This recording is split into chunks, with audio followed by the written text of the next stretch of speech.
तो मैं इस वक्त मौजूद हूँ सिंगरौली ज़िले के झलरी मझौली में, जहाँ पर बता दें कि अडानी और एपीएमडीसी के खिलाफ लगातार यहाँ पे धरना पे बैठे हैं। लेकिन बहुत दुर्भाग्य की बात है, जो जनप्रतिनिधि है इनके समस्याओं का समाधान करने का नाम नहीं लेते। वहीं दूसरी तरफ देखा जाए तो कंपनी अपने तानाशाही रवैया को एक अलग ही मोड़ दे रही है। वाकई में क्या ज़मीनी स्तर से समस्याएं हैं, आइए जानते हैं इनसे स्वयं क्या कुछ बातों को लेकर, किन मुद्दों को लेकर ये धरने पर बैठे हैं। क्या नाम है आपका? जितेंद्र कुमार साहू मेरा नाम। तो आप यहाँ पे धरने पे बैठे हैं, कब से बैठे हैं?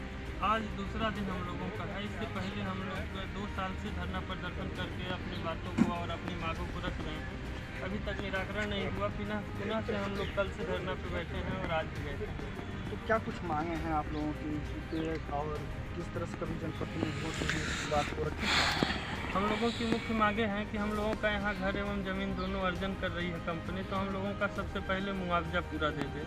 उसके बाद जो है कि विस्थापन का जो भी होता है प्रक्रिया, विस्थापन में आर कॉलोनी तैयार करके दे दे। हम लोगों का यही मुख्य मांग है कि जो पॉलिसी हम लोगों की बनी हुई है पुनर्वास की, उस पॉलिसी के हिसाब से जो हम लोगों को सुविधा देने को है वो सुविधा प्रोवाइड कर दे कंपनी। इसके बाद हम लोग अपना घर ज़मीन यहाँ से कंपनी को कब्जा दे के चले जाएंगे। लेकिन इस बात को लेकर अभी कंपनी न प्रशासन कोई अमल नहीं कर रहा है और हम लोगों की मांगों पर विचार नहीं कर रहे हैं। तो कहीं ना कहीं अगर देखा जाए तो बातें ये भी उठ कर आ रही है कि कंपनी के द्वारा जो भी है, जो मूल निवासी हैं यहाँ के, इनके लिए यहाँ से विस्थापितों के लिए कॉलोनी भी बनाया जा रहा है। तो क्या फिर यहाँ पे कैसी दिक्कतें आ रही, जो कॉलोनी आपको प्रोवाइड करवाने की बात चल रही है? जी, इस कॉलोनी में क्या है कि जो पॉलिसी बनी हुई है पुनर्वास स्कीम की, उस पॉलिसी में हम लोगों का सबसे पहला स्कूल, हॉस्पिटल, बिजली, पानी, सड़क, 5 चीज़ कॉमन चीज़ें हैं कि हम वहाँ व्यवस्था करेंगे। उसके बाद जो है कि हम लोगों को आंगनबाड़ी केंद्र, श्मशान घाट, पंचायत भवन, मार्केट, सामुदायिक भवन, ये सब सारा व्यवस्था करने को है। लेकिन अभी तक 700 से ज़्यादा लोगों को विस्थापित कर चुकी है कंपनी। किसी भी प्रकार का समस्या नहीं है। हालांकि अभी हाल में ही बरसात के मौसम में एक दिन रात को अचानक पानी आने की वजह से एक घर में, अश्वनी प्रजापति के घर में पानी 1 बजे रात में घुस गया, जिससे लगभग छोटे छोटे बच्चे थे पानी में डूबते डूबते बचे हुए थे। ऐसी समस्याएं हैं कि यहाँ से कॉलोनी में भेड़ी की तरह भेज देते हैं और वहाँ किसी भी प्रकार का व्यवस्था नहीं है। हर घरों में पानी घुसा जा रहा है। इस बात को लेकर आपको भी कंपनी प्रबंधक से मिले और कभी चर्चा की है ये समस्याओं को लेकर? इस समस्याओं को लेकर हम लोग कंपनी प्रबंधक, प्रशासन, एसडीएम, कलेक्टर सभी से हम लोग 1 बार 2 बार आवेदन के रूप में एवं मौखिक दोनों अवगत कराए हुए हैं कि श्रीमान हम लोगों के साथ वहाँ ऐसे ऐसे हो रहा है, आप लोग हम लोगों का मदद करिए, कंपनी से जल्दी बनवाइए ये सब जो भी सुविधा है।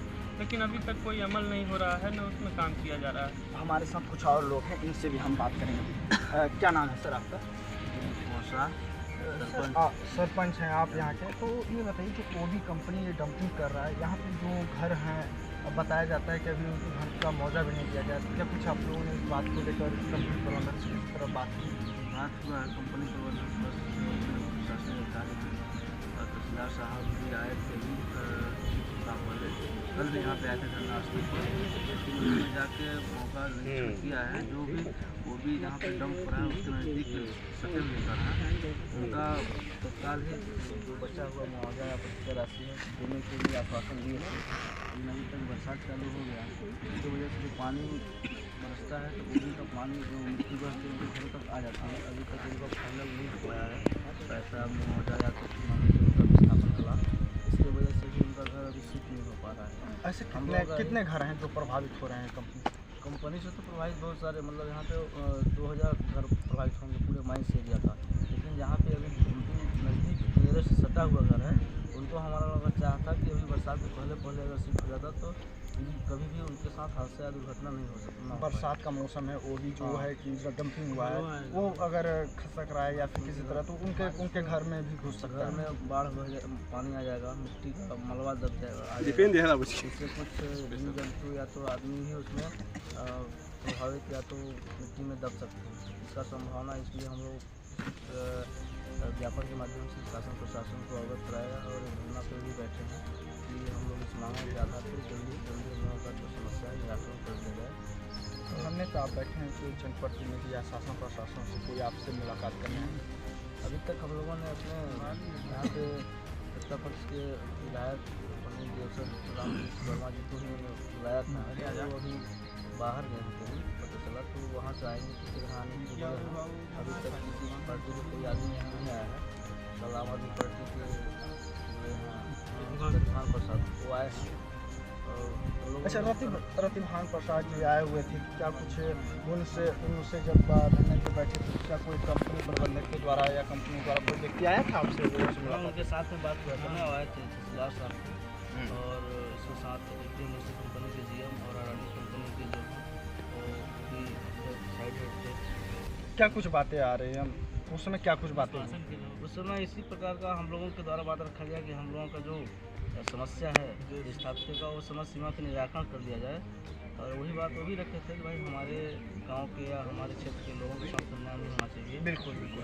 और हमारे साथ अभी कुछ बुजुर्ग व्यक्ति भी हैं, उनसे भी कहूँगा, उनसे भी बात करूँगा और जानूँगा कि जो समस्याओं से ये घिरे थे, क्या कुछ उनकी समस्या, क्या नाम है? रविचंद्र जी, ये बताइए कि जो अभी वो भी कंपनी बसी है, कंपनी बसने से क्या कुछ डेवलप हुआ क्षेत्र में? डेवलप क्षेत्र में होने की बात क्या है कि दुर्भाग्य हम लोगों का फूट गया, जो कि अभी बताइए यहाँ सड़क पानी बिजली का सुविधा हो चुका था, अभी में हम लोगों का ज़मीन पूरा उपजाऊ हुआ था। अभी जो है कंपनी प्रभावित कर रखी, कंपनी प्रभावित हो जाने से सब लोग हम लोग तहस नहस हो चुके। आप किसानी भी करते होंगे जी, तो यहाँ पे जो अभी किसानी करते हैं, राखड़ प्रदूषण पहले तो अच्छे से खेती जी, अभी क्या कुछ समस्याएं आ रही हैं? अभी हम लोगों को पूरी तरह से इतना समस्या आ चुकी है कि एक दाना नहीं मिल रहा है। खेती किसानी में तो एकदम जीरो हो गया, पूरा इतना डस्ट कि क्या बताएं। सड़क रोड साइड से चलने में पैदल चलना मुश्किल पड़ रहा है। बच्चों के भविष्य की बात है तो बच्चे स्कूल खोलने की बात, और बच्चों के भविष्य के लिए क्या कुछ कंपनी कर रही है, छात्रों से बात कर रही है। वो R&R पॉलिसी में तो लिखा बहुत कुछ है, लेकिन उसको फॉलो नहीं कर रही है।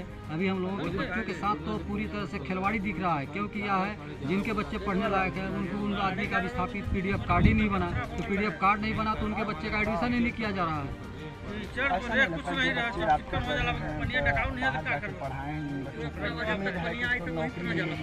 क्या उन बच्चों को अभी नौकरी?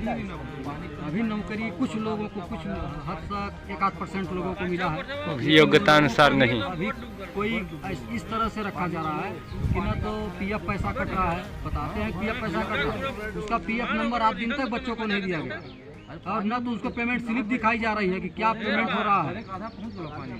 मेरे साथ कुछ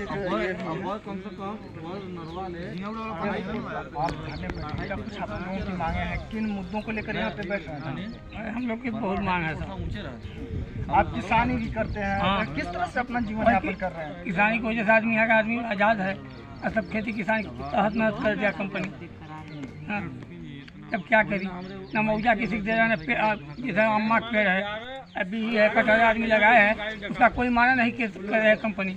आपके बच्चे हैं? हाँ, कितने बच्चे हैं? हमारे 6 बच्चे हैं। 6 बच्चों में आपके बच्चों को कितने बच्चों को नौकरी दी है? किसी को किसी नहीं। तो आपकी जमीन तो फंसी होगी? हाँ, फिर भी नहीं मिला? कुछ नहीं मिला। कहते हैं मध्य प्रदेश में है तो मध्य प्रदेश में आधे गाँव कहते हैं मध्य प्रदेश कुछ नहीं मिलेगा। आप ये नहीं बोले हम जीवन यापन यही कर रहे हैं? कितने सालों से आप यहाँ पे हैं? 40-45 साल हो गए। 40-45 साल से हैं, और कंपनी द्वारा बोला जा रहा है कि ये मध्य प्रदेश शासन के लिए। हाँ, मध्य प्रदेश शासन में कुछ नहीं देंगे, वैसे क्या अंदर कर दी, यानी धमकी मिलती है कि अंदर कर दिया जाए। हमारे साथ कुछ लोग युवा भी जुड़ेंगे, क्या कुछ बातें उनसे भी बात करेंगे। क्या नाम है? मेरा नाम देवी सिंह। अच्छा, आप सरपंच हैं, युवा हैं, क्या कुछ सोचते हैं युवा के बारे में? जो आज के युवा हैं नशे के लत में ज़्यादा जा रहे हैं, अब तो यहाँ पे कंपनी भी बस गई है, तो यहाँ की जो युवा पीढ़ी है, युवा को काफ़ी नौकरी रोजगार मिलने की संभावना भी। कंपनी जब से आई है तब से पूरा तहस नहस हो गया है हमारे यहाँ। मान लीजिए कि नौकरी बच्चे तो बहुत पढ़े लिखे हैं, बाहर से पैसा लगा के और कंपनी में नौकरी नहीं मिल पा रही है। नौकरी भी दी है तो सही से पेमेंट नहीं मिल पा रहा है, न तो आई काट दिया है, वैसे ही कंट्रेक्टर पर मान लीजिए कि नौकरी करवा रहे हैं। आप सरपंच हैं, मैं थोड़ा एक मुद्दे रोड को लेकर करूँगा कि जो प्रधानमंत्री सड़क है, इस योजना के तहत भारी वाहन नहीं चल सकती है, और सरपंच है, जनता आपको चुन के सरपंच बनाई है, तो जनता के लिए ऐसे क्या कुछ आप लोग मांग कर रहे हैं? कंपनियों से? हम लोग कलेक्टर साहब को अवगत कराया और एसडीएम साहब को और कंपनी के जीएम सर को लिखित और मौखिक बताया है कि प्रधानमंत्री रोड पर आप परिवहन नहीं कर सकते हैं, बहुत सारी दुर्घटना होती है। आप अपना स्वयं का रोड बना लें और वाहन चलाएं, ठीक रहेगा। यहाँ पे एक देखा जाए तो काफ़ी हादसा हुआ था जिसको लेकर काफ़ी जाम भी लगे, कई बार ऐसे घटनाएं हुई। जिस पर अंकुश लगाने के लिए आप लोगों ने कभी प्रबंधक से बात की है या फिर कलेक्टर से बात की, क्या कुछ उसमें आप इसमें यही कहते हैं कि हो गया रोड है तो दुर्घटना होती रहती है, सिर्फ बोलते हैं कि 4 लाख मिल जाएगा, बस हो गया। 4 लाख मिल तो जाता है, यानी एक व्यक्ति के जीवन की कीमत 4 लाख लगाई हाँ, जाती है। सिर्फ 4 लाख। यहाँ पे एक ऐसे ही सोशल मीडिया में एक वीडियो भी वायरल हुआ था कि जो थाना प्रभारी थे किस बात को लेकर अभद्रतापूर्वक बात कर रहे थे। हम लोग मेन मान लीजिए कि जो हाईवे चलती हैं तो हम लोग बोले कि कनवाई से चलिए, स्लो चलिए, धीरे चलिए, कि ताकि दुर्घटना न हो। उसी बात पर वो टीआई साहब आए और हम लोग के ऊपर भड़क गए ज़्यादा। रोड में देख रहा हूँ कि रोड भी तो अभी जिस तरह से विकास होना चाहिए, रोड में अभी कीचड़ है, इसे स्लिप खा रहे हैं लोग, गिर भी रहे होंगे।